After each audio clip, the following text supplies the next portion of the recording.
What's up? What's up? 7 a.m., 7:01 a.m. Sunday, October 26th. We're here live on the stream. We do a couple things on this stream.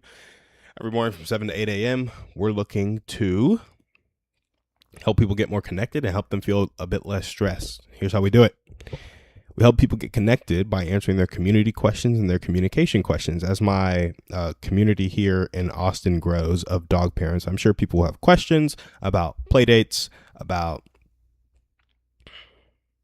walks, about socializing at events, about following up with people, about remembering details about people, just building out their smaller communities and then communicating well at these events, because that's how you get plugged in. And there's a bunch of people moving to Austin every year. I think every month, like 12,000 move in every month. Some people leave for sure, but 12,000 moving in. And when you have those people moving in, anywhere from 2 to 5,000 of them have dogs. 5 to 12K move in, 2 to 5,000 have dogs. And those are the people we're targeting for our matchmaking community every month, right? We want to get people in the door, hook them up, do what they need to do to make their friends, because the sooner you can get connected, the sooner Austin can start to feel a bit more like home. And loneliness is real. Like, everybody can feel it, and I would like to decrease the number of people that feel it. So that's how we build community in real life. Dog Parent Social Club. I will say, as those people join, I'm expecting a lot more of them to call in and actually ask questions about community and communication. So I'll be probably answering a lot of those questions. But if you have any questions that are dog related, not dog related, event related, communication related, whatever it may be, feel free. Yep, that's at 7 a.m. That's that I woke up 15 minutes ago, yawn. Feel free to hit me up and ask. So that's community, that's communication. Dog poop horror story, favorite dog story. That's just to make you laugh. We might get on YouTube and react to some dog videos too, because we just want a good laugh. Good laugh in the morning, and a reminder that we can take care of some of the stress that comes with dog poop in the backyard, because we have a poop scooping business, and also some of the stress that comes with spending money on dogs, because we're building out a discount club. So that's how we help you in real life. That's how we help you on the stream. Let's get it. Let's make sure we're live everywhere first. Good on YouTube. Good on Twitch, YouTube, and Facebook. Yeah, so I think we're good to go. So guys, typically what I do right now, we are trying to, give me one second, talk about community segments and communication segments, dog poop reactions. And to do that, I need to go to my Google Drive and pull up the segments. Yeah, buddy.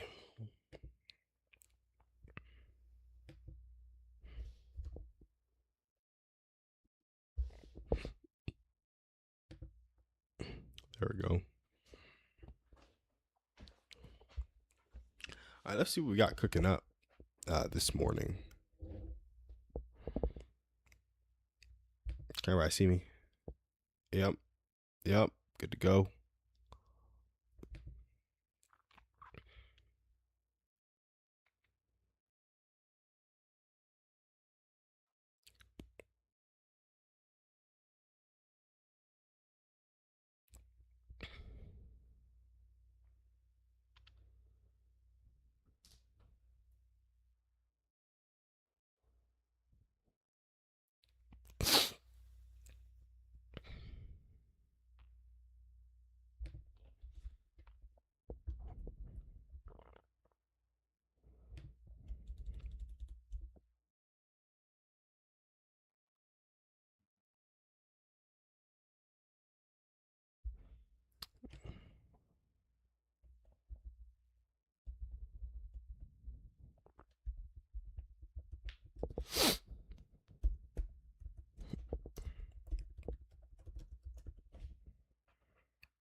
So, guys, today we're going to be talking about a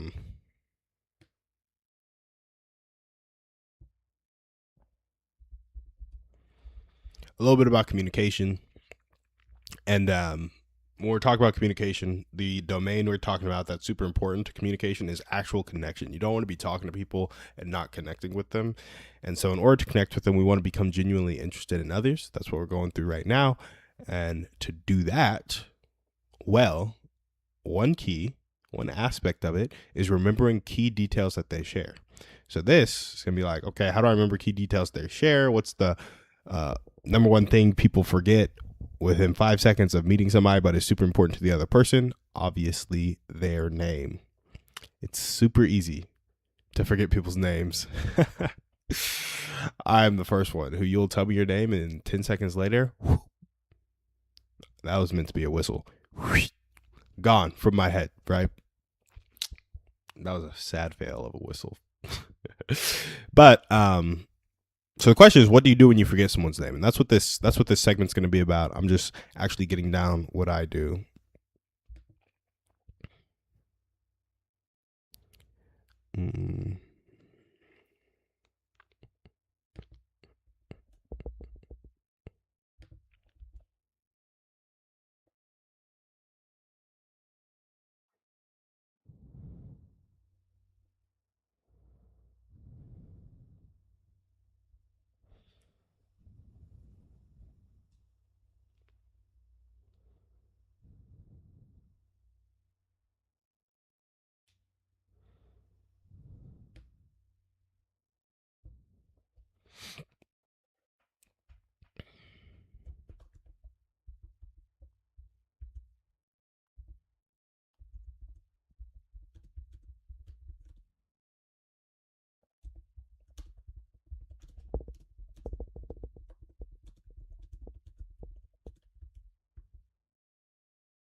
All right, guys, we almost got the segment cooked up.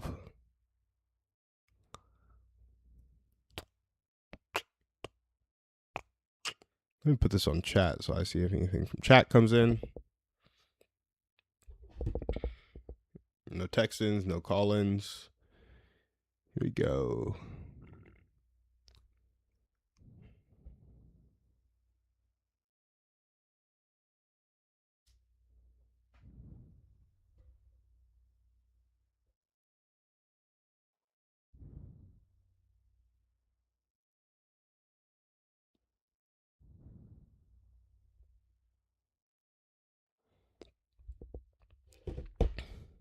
All right, here we go. Got to do a segue real quick.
All right, here we go.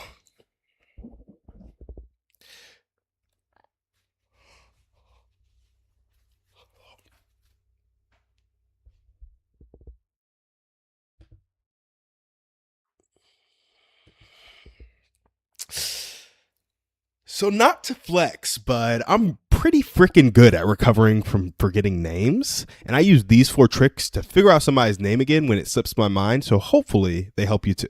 The first, I profusely apologize and reiterate care. I go over the top and I'm like, I'm sorry. I just can't remember your name. Could you let me know? I can't believe I forgot it because I've loved talking to you so much. Like, reiterate that care, profusely apologize. They'll be like, oh, it's totally fine. Here's my name.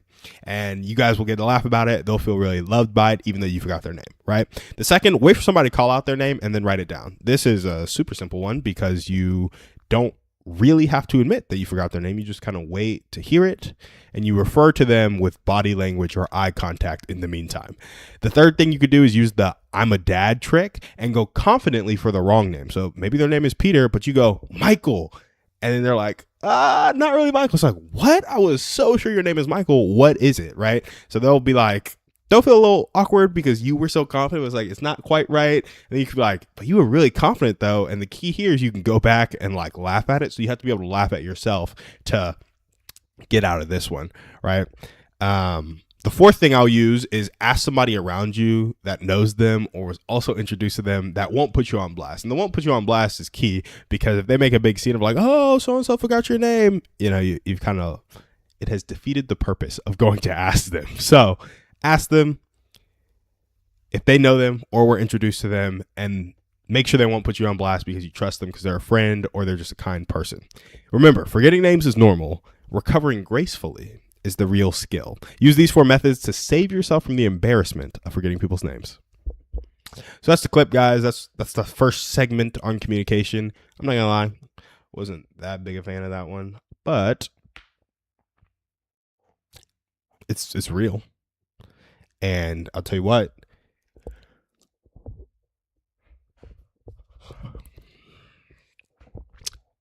big advocate of how to win friends and influence people. In that book, it says one thing about a person's name is the sweetest sound to them. And so when you take the time, especially people who have complicated names. So let's say somebody moved here from another country. They had to like learn English to assimilate to the US and they have like been through a lot, but they probably lost pieces of their culture and nobody really says their name right and they just make compromises on it. So when you take the time to remember their name and pronounce it correctly, it typically means a lot to them because it's one small piece that they carry from home, right? And so you never know what a name means to somebody. They take a lot of pride in their family, take a lot of pride in their culture, and their name could be a reflection of that. So you taking the time to know it, remember it, and pronounce it correctly can mean a lot to them. And other people, it's just the best way to get their attention. Like, if I'm just chilling, and somebody yells, Timmy, I'll look. But if they yell Michael, I won't look, right? And so with somebody's name, you have a lot of power over them, interestingly enough. And when they tell you their name, they're extending a lot of trust. Also super interesting. I forget this show. What was I watching? Oh, it was freaking Demon Slayer, bro. Oh, Demon Slayer is so good. If you guys haven't watched that movie, the new one, and you like watched any of the previous seasons, or you just like anime, or you just like good television, you should go check out Demon Slayer. I liked it a lot. But I think it was Akaza in Demon Slayer who was always asking people their name. Yeah, it was definitely Akaza, the upper 3 or whatever. He was always asking people their name. And it's like, some people wouldn't tell the demons their name. And it's because it's like, I don't trust you, demon. In Demon Slayer, I'm trying to slay you. Because I'm a demon slayer, you are a demon. Why would I tell you my name, right? So it's just an interesting dynamic because, names can be sacred. Names have a lot of power. And you also see, like, in the Bible and stuff, like Peter and Paul were renamed. I forget what Peter's name was before. Let me look it up. But Paul was Saul, and he turned to Paul. What was Peter's name?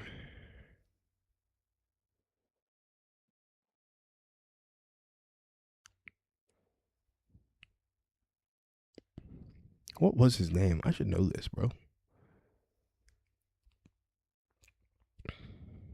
Simon, son of Jonah. ChatGPT. Speaking of Bible, verse of the day, be strong, let your heart take courage, all you who wait for the Lord. So Peter went from Simon to Peter. Paul went from Saul to Paul. It's like these names are just important.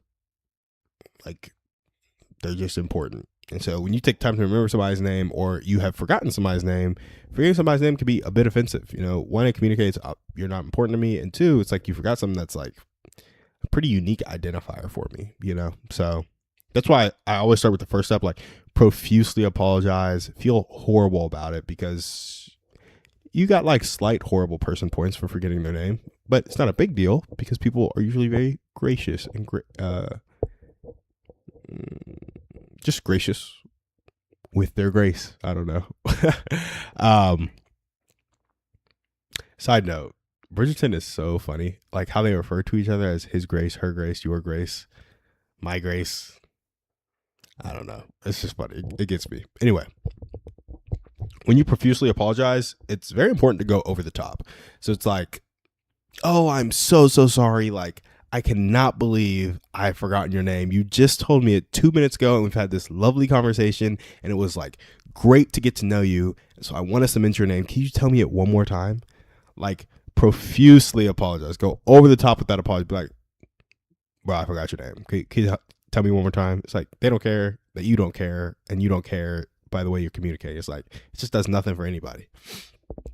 So do something for somebody and make them feel loved by like showing that you care with how deeply you apologize and how you reiterate the care during it.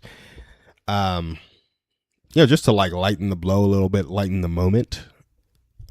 So be like, hey, yo, bro, it's not that deep. You just met me. Like, here's my name. You know what? I actually forgot your name too. So could you tell me again? So I feel like that'll actually happen a lot. Just check for your call-ins, check for chat, text-ins. Nothing going. Got one person on Twitch. Just wanted to say, hey.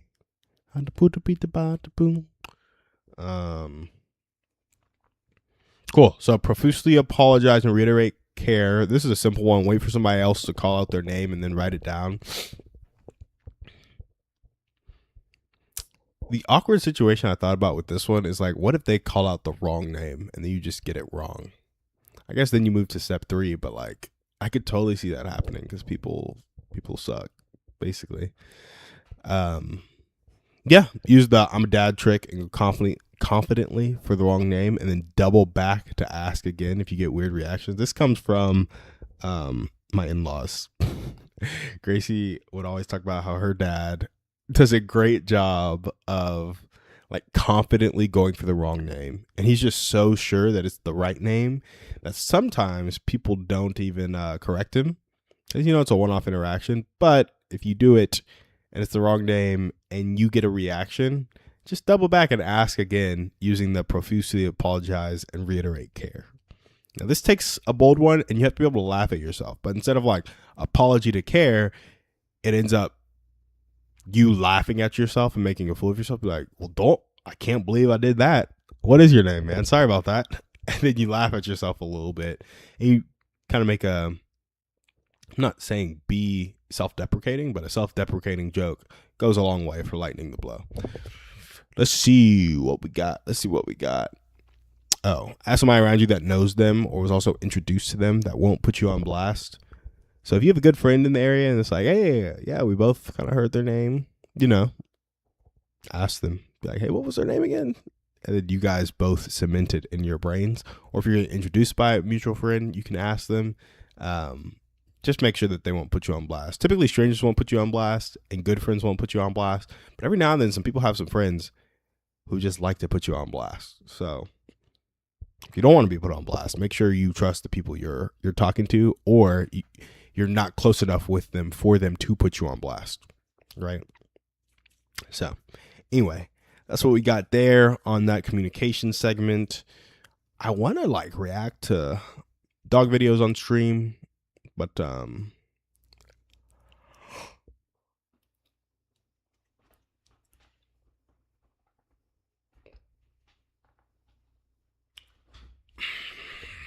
I think my computer might freeze. So that's why I don't do that.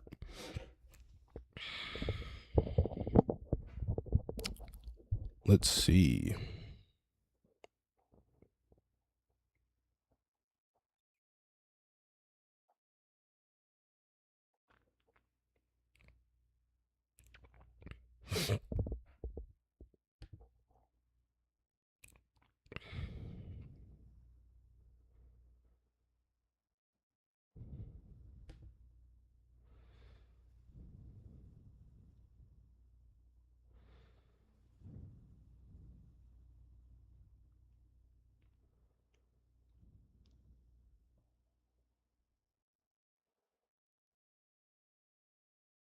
Hmm.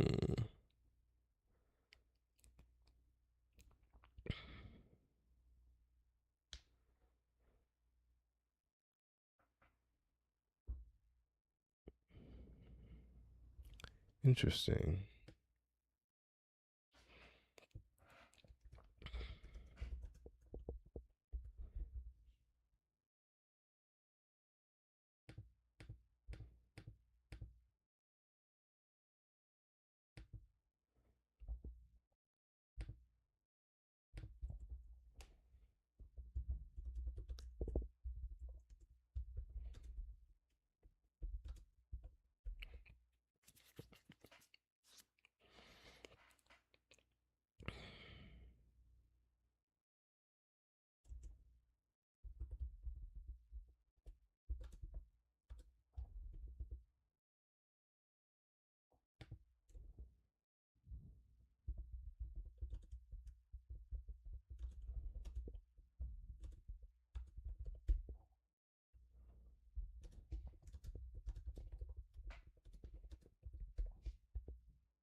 Give me a second, guys. We're going to jump into this community segment in a little bit, but I want to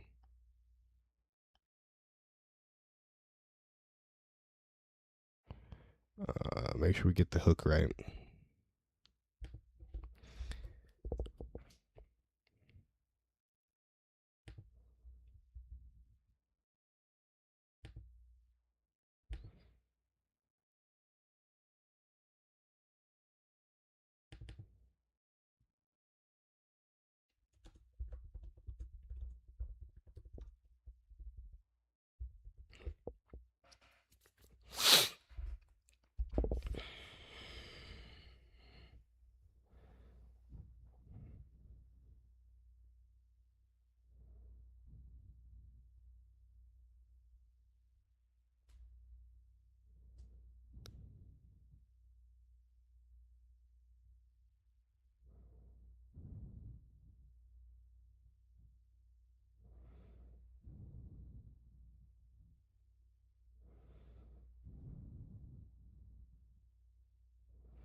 I'm just looking at these hooks, guys. You're not bad at building community. You're just doing it alone.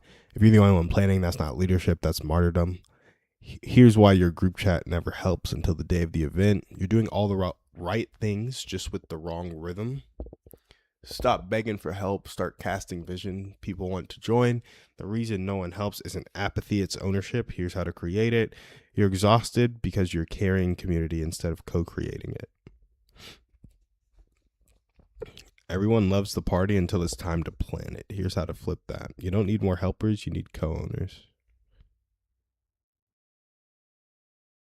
I actually like this. So I go,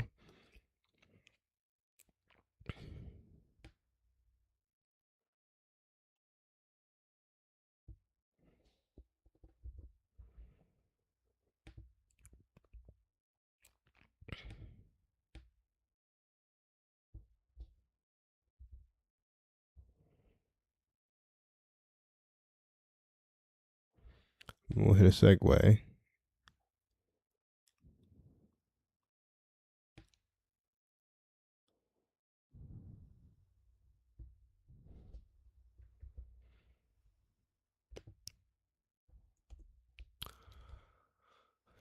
All right, here we go.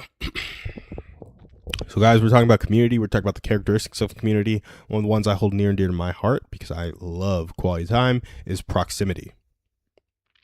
In order to be proximate, one of the things you need to do is co-host gatherings.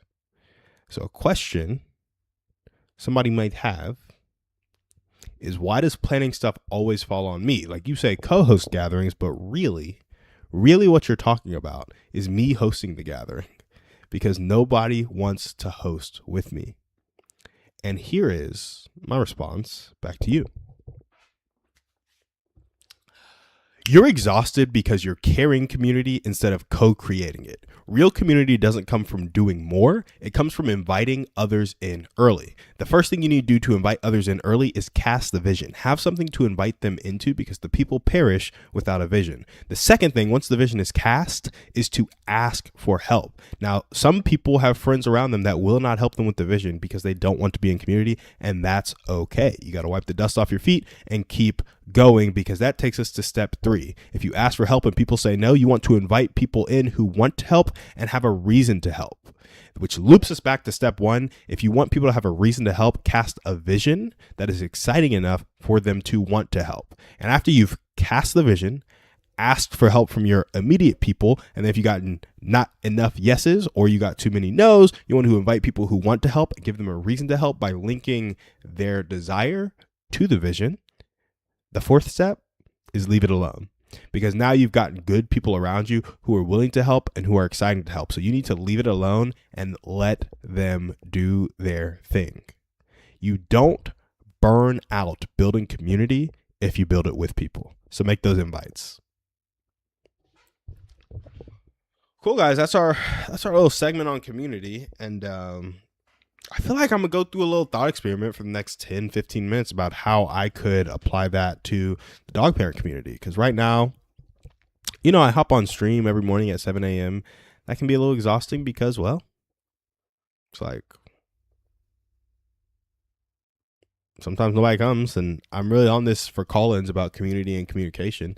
I would love for people to show up, but I haven't been doing it that long, so they don't always show up, so that can be tiring. So it's like, what could I do to cast a vision and ask for help there and invite people who want to help and have a reason to help? That's the real key. That's just advertising the stream, inviting people who want to help and have a reason to help, and making the vision compelling enough or funny enough, which is part of being compelling. So, yeah, it's like I can get exhausted doing the stream. I can get exhausted doing the Austin Dog Parent Social Club. Like just the other day, we had clips from our event that we ran at Blue Owl Brewing.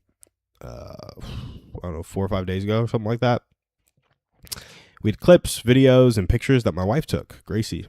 I didn't even take pictures, videos. Didn't think to. Wasn't going to. Gracie took some.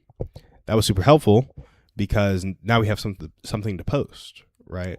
And we can use that post to,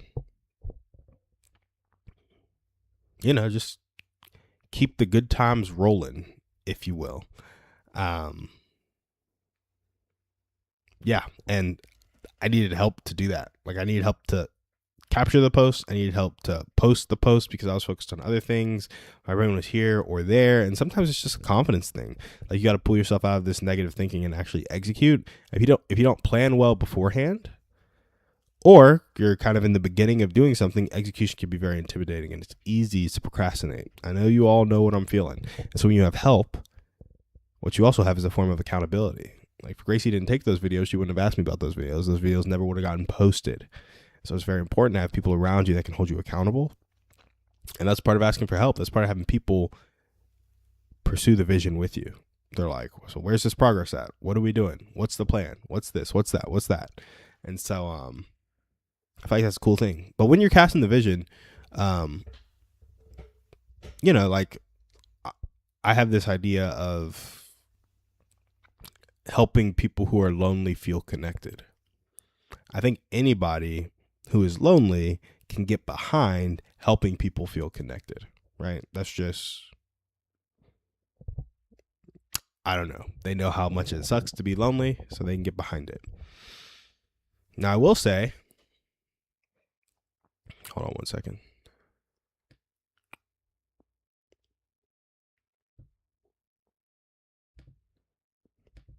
Is that vision compelling enough?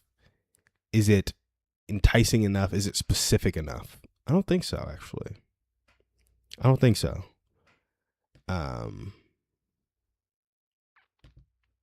Yeah, I don't think so. So I'm trying to just think about the specifics of what kind of vision could I cast to get people to help in a really cool way, really fun way. I had somebody call me about the Austin Dog Parent Social Club just in general and say, hey, can I be your community ambassador? Like, I would love to help. So this idea of building community is enough, but I want to get like specific enough such that I'm compelled, because then it's much easier for me to sell people on it. And right now it's this vague personal goal of like, I want to help people who are lonely feel connected. I just want to figure out a way to make that more specific so that I can invite people into it, because that have people who are lonely feel more connected is very specific to me. Like, I have a high bar for connection. And I don't know if everybody shares that bar, but maybe that's it. It's like, define the high bar for connection. Define what you want your community to look like, and then really run after it.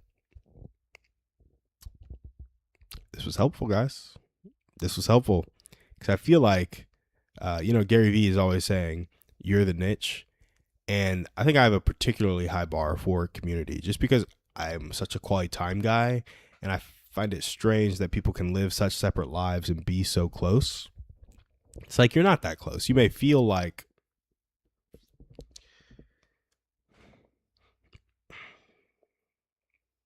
I don't know. I measure how close I am with somebody based on how much my life would change if they were gone tomorrow. So Gracie and I, extremely close. My entire life would change. I'm not that close with anybody else. It's like pretty close with my brother because we wouldn't trade together anymore. Like, I'd probably stop improving as a trader as much as I am. That's probably wouldn't be as fun anymore. I don't know if it would necessarily fall off because I know enough now to do it myself, but say I'm pretty close with my brother. But it's like, all the friends I have, I could up and leave tomorrow and it wouldn't really impact anybody's life, which is just like, I guess by that token, I'm pretty close with my colleagues, but also not, because they could replace me in like a week or two. So, we're going after the thing together, but it's only been a month and a half. They could replace me. It just doesn't I don't know. I guess it's almost been 2 months. It just has me thinking, guys, about actually being close with somebody, actually giving people a vision to kind of run after together. And that's why I say, like, I have those stages of community. You have small talk, you have consistent activity, you have vulnerability, and then you have more consistent activity. Until you get to more consistent activity, your life really isn't impacted by somebody leaving it. Maybe it's just how I've looked at it, but it's like, yeah, consistent activity. And it's like, yeah, you go to church with them, you go to small group with them, but those are the only things you do. Like, people change churches all the time, and it's like the church keeps going, the small group keeps going, like, and nothing else in your life changes because your interaction with that person was very segmented. Similarly, if you go to more consistent activity, it's like, okay, so I worked out with that person, I ate meals with that person, and I worked with that person, and we went to church together. Okay, so now, if they up and move, you don't have a workout partner, your colleague left, somebody you're close to at your church left, and you probably have to cook more food because they you probably swapped sharing meals, et cetera, et cetera. And they probably had some really good food that you liked, right? That you don't know how to cook. So more life change, but still not that much. Like that would hurt. You'd be sad to see them go, but you'd be fine. And there's like getting into being on mission together. And there's time towards goal, time and money towards goal, and then interdependence towards goal. And this is where it really starts to hurt. Because time towards goal, it's like, hey, I'm spending 15 hours a week doing this thing. You're spending 15 hours a week doing this thing. It's like we are walking towards something together. And that's where strong friendships are forged. Not only are we walking towards it together in step 5, but you get to stage 6 of community. And now we're putting our time and money towards it. So not just my free evenings, not just my free mornings, but my discretionary income. Maybe I'm making some sacrifice in my life to draw more income towards it, to pull it forward. And then you get to interdependence on goal. Yeah, I rely on you for your time. Yeah, I rely on you for your money. But neither of us were skilled such that we needed the other person, right? If you get into a partnership, like a business partnership, and that's not the case, you need to get into a different partnership. But say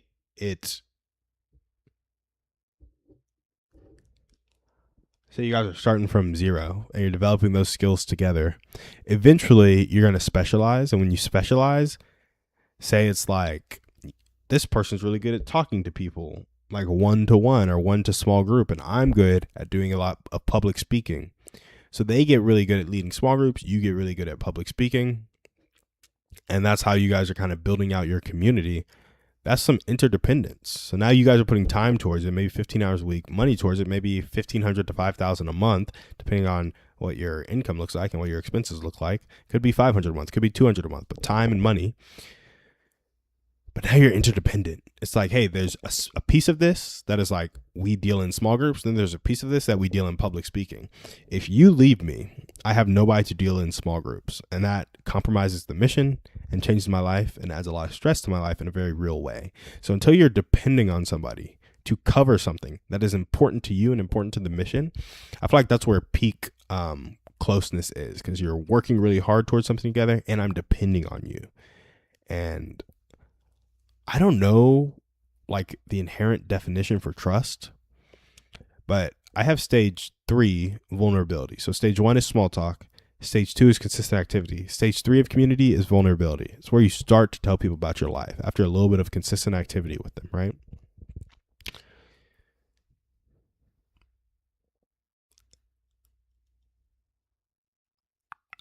That isn't super vulnerable to me. Like when I start to tell people about my life, that's not where I get vulnerable. Where I feel the most vulnerable is when I trust somebody to do something that is important to me. So that's like a stage 5, 6, and 7 vulnerability for me.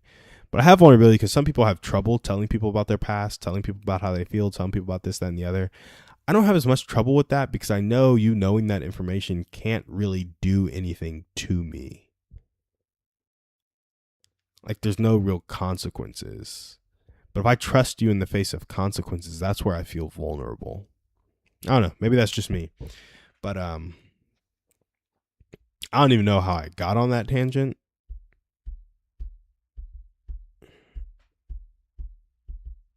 We were just talking about casting the vision.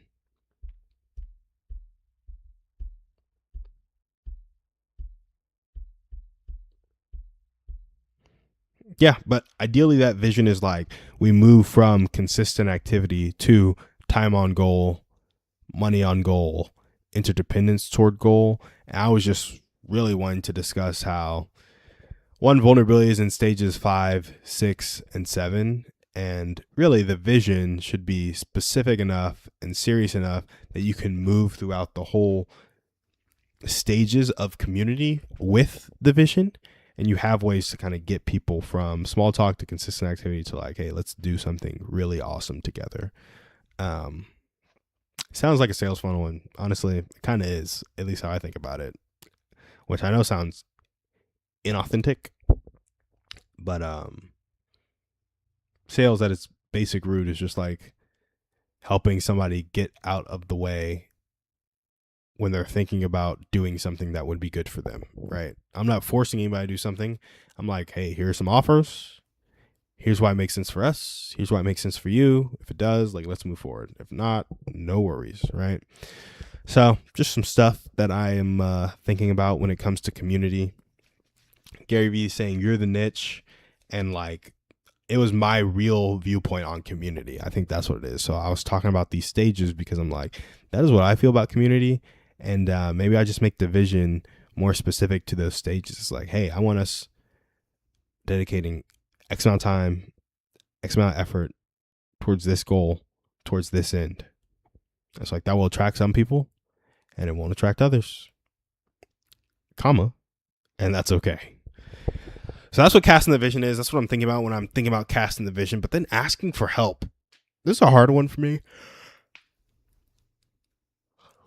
And maybe I'll have some revelation live on stream right now, but I kind of doubt it. Won't lie.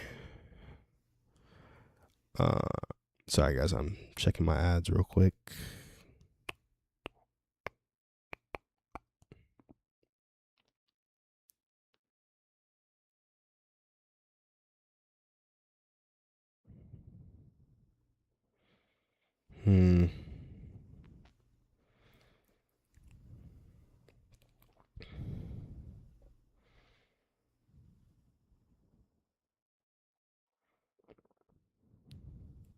Forever.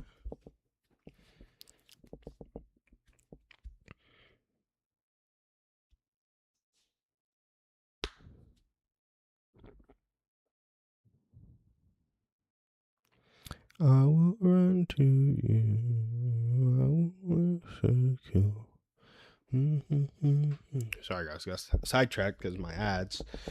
We're running a $9 matchmaking offer with a $600 upsell, and just curious, we're getting a low kind of a very high cost per click right now, like $4.50 or something like that, and I bet it's because the offer is kind of a dud. Albeit we've only spent $13 on it, so kind of just need to let it sit for a little bit. Like really, I'd pay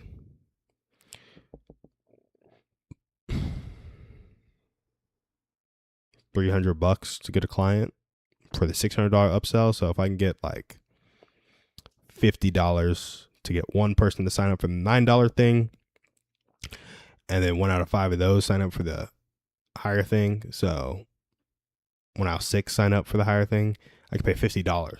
So it might be $50 so I get a purchase. So as long as I get 10 clicks and 1 buys.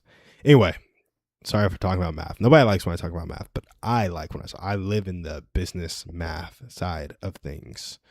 So cool. We're going to keep going on this segment. And then, we might just chill for a little bit on stream, close it out early, just shoot the breeze, if you will. After you cast the vision, you want to ask for help. So this one's hard for me because when I think about asking for help, I'm like, how do you ask? Because you're asking for time and effort from people. And there has to be an exchange of something. Like, for example, if you're growing a business and you're asking employees to come help you, but you're not giving them equity and you're not giving them salary, it like doesn't really make sense, you know? And so in the early days, you might give away equity to employees to get free help, right? Which, you know, that makes sense, whatever. You might get equity or you might give equity to employees. You might take on debt to give salary to employees, or you might go raise money to give salary to them, which is just another type of debt, honestly, to give salary to employees so that you can go recruit good help for the vision that you have. But when you're trying to bootstrap something, maybe I'm going to have a revelation on stream. It's like you're asking for help, but it's like you got to help yourself to start.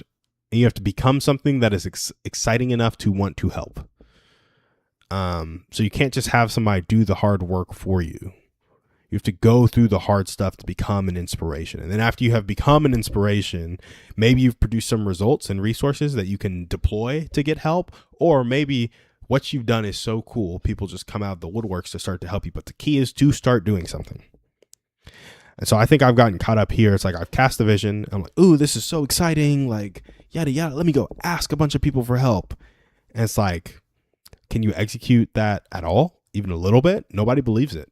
Like, nobody believes the vision can come to fruition even a little bit. So you need to start making progress towards the vision and like lay it out.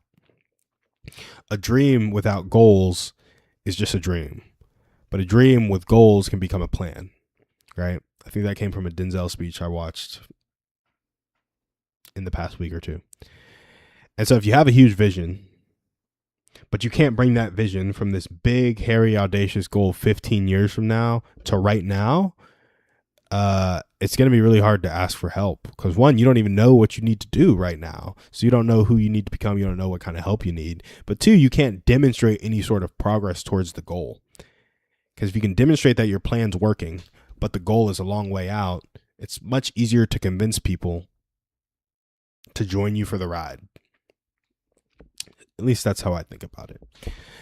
So, yeah, when you're asking for help, it's like, how can I take this big, hairy, audacious goal, bring it into the moment, and execute on it myself? How can I help myself first? So when you are first asking for help, oh, I like this. This almost needs to be another segment. When you are first asking for help, sorry guys, trying to pop my hips. Your boy just did leg day and it's feeling like it needs to pop, but it's not quite popping. When you're first going to ask for help from yourself. Because that's who needs to show up for you first. You. So I'm saying that because once you start to execute, once you start to show up for yourself, once you start to draw the boundaries, once you start to make the sacrifices, people will look at you and they'll think you're crazy. Yep. I bet you thought I was going to say something else. Nope. They're going to think you're crazy. They're going to tell you to stop. They'll be like, why would you do that?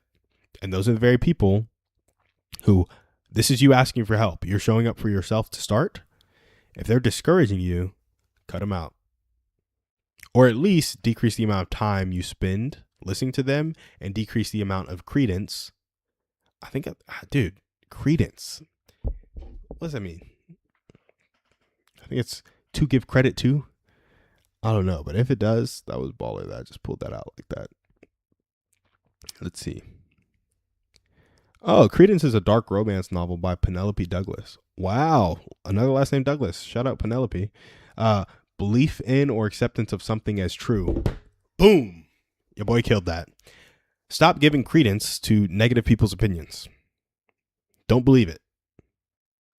Don't accept it. Man, that was a perfect use of credence. I'm very proud of myself. Man, my hips won't pop. So you ask for help to weed out the people who will actually help, and that preps you for step 3. But first, you got to help yourself. So if you're one of those negative people, which a lot of us are, in fact, most of us are the main reason we don't get up off our rumps and do anything, because we're that negative person in our own ear saying that we can't do it. And so the first person you need to ask for help from is yourself. Are you willing to put in the time? Are you willing to put in the effort? Are you willing to put in the money? And this is great for me because I'm coming on here and I'm like, hey, my focus for the next year is to build world-class community and become a top 1% creator. So what does it take to build world-class community? What does it take to become a top 1% creator? Let me sit down. Let me list out all the resources I have, and let me put it in a calendar and put it in a budget, because you have time, you have money, you have connections. It's like, how can I use my money to learn how to be a better creator, to learn how to build community better? How can I spend my time speeding up feedback loops so that I can get more feedback so that I can build better community? Like, what needs to happen for those things? Oh, guys, I'm going to read this real quick. This hit. I was listening to Hormozy the other day, as I usually do on any normal day. And it's like, what would it take to hit that big goal you have in terms of volume? What do you actually have to do? That's the first question you ask. So when you're asking for help, from yourself, it's like, what would it take to actually hit that big goal? What would I need to do? What money would I need to spend? What time would I need to spend? What people do I need to have around me in terms of volume? What do I actually have to do? And when you ask yourself that, like maybe you want to get to 7.5 million EBITDA in a business in the next 2 years, which is insane. But ask yourself, what do I actually have to do? And it starts with some sales. It's like, okay, to get to $7.5 million a year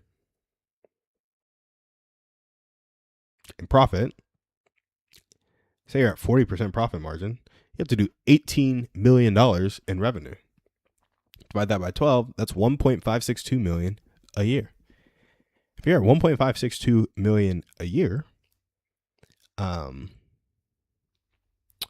or a month, I'm sorry, selling $600 things, you gotta sell 2,650 of these $600 things every month.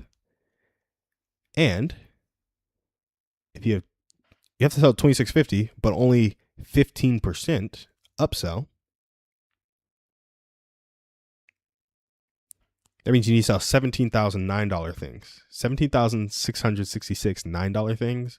Then you'll get your 2,600 $600 things, and then you will get your 1.5 million revenue. But the key is that 17,666, you're getting 1.56 in revenue, but say it costs you $60 to acquire a customer.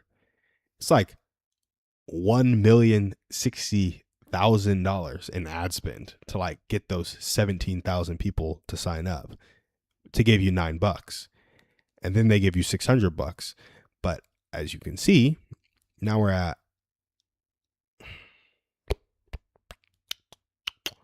$150,000 plus 1.562. We're at like 1.7 million in revenue and 1 million in expenses. So now you're really hitting your 700K profit.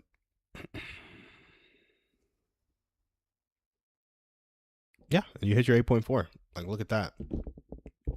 That's actually pretty cool. But yeah, it's just the things that you think about. Like, what does it take? And after you figure out what it takes, sorry guys, I went on my numbers. You guys can tell I love the numbers. What resources are required to hit 1,040,000 in ad spend every month? Well, first, you need great creative. Second, you need to have great creative. You need good idea generation, good filming, and good editing. To have idea generation, you either need to become good at ideas or somebody needs to do it for you. To have good filming, you need to hire a videographer probably. And have good editing, you need to hire good editors. How can I do that? You need money to do all of those things. Also, for the ad spend, you need money. So I need a base unit right now that I can scale up where I spend $9, get $15, and use that $6 in profit to pay for the editor, the videographer, the idea generator, and the ads. And that's why it's so important to have a good money model. Just sell Hormozi's book. But that's what I'm so focused on right now, because when you have limited financial resources, you have to make capital not a constraint when you're scaling, which means you have to spend 15 and get 45. And then you use that 30 to spend 15 more to get another 45 more, and the other 15 for the kind of baseline infrastructure for the 40 that you spent initially, or the 15 you spent initially. Spend 15, get 45. Use the 30, another 15 to get another 45. The other 15, the other infrastructure to get to 45, right? So you have the actual ad spend, then the infrastructure to make the ads work and make the business work. So maybe $3 on fulfillment, $12 on filming and editing, or vice versa. And so that's just kind of how I'm thinking about it. That's why I'm trying to crack the money model, because I want to really help people with loneliness. And I want to do that by connecting dog parents and hosting epic events and having world-class community, which means basically I can take somebody from small talk to, I'm just casting the vision right now, but I need to ask myself for help. Getting back to that, I want to take people from small talk to interdependence towards the goal. But in order to do that, got to figure out the money model, which means I need to ask myself for help on what does it take to figure out the money model. So that's what the ads are for. That's what the testing is for. That's why I keep checking the ads for, because that's kind of how my brain works around it. And I have to ask myself for help first. And once I've done that, it allows me to ixnay everybody who's not, or stop giving credence to everybody who doesn't want to help, stop giving credence to the parts of me that don't want to help. And then I get to invite people to help once I start to make cool progress. Like when I spent $800 on the event, one person reached out to me from the 230 people who are interested in 27 people who RSVP'd and said, I would love to help you run these events by being your community ambassador. So once you start to execute on the vision, you can invite people who want to help because they have a reason to help, because you attract the people who are about the thing you're trying to do, but also you may not have to invite them. They might come to you. So that's just some of the stuff I'm thinking about, guys. Sorry, this community segment went a little bit longer than I thought. I thought we were going to have a bit more chill time, just chatting time towards the end of the stream.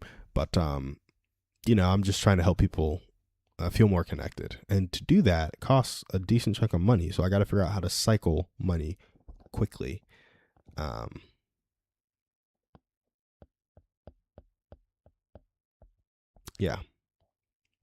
Cycling money quickly. Anyway, that's what we got for you guys today on the stream. Thanks for tuning in on a Sunday morning. I hope everybody's Sunday morning goes well. If you're not at church, think about going. Jesus wants you there. I'll be going to church later today.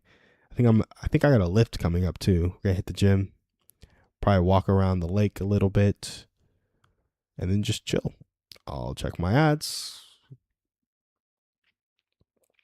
Try to think a little bit more about how to become a top 1% creator and world-class community builder, right?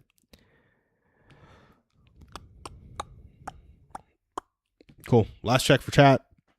Last check for anybody texting in, calling in before I end the stream and go on about my merry, merry Sunday.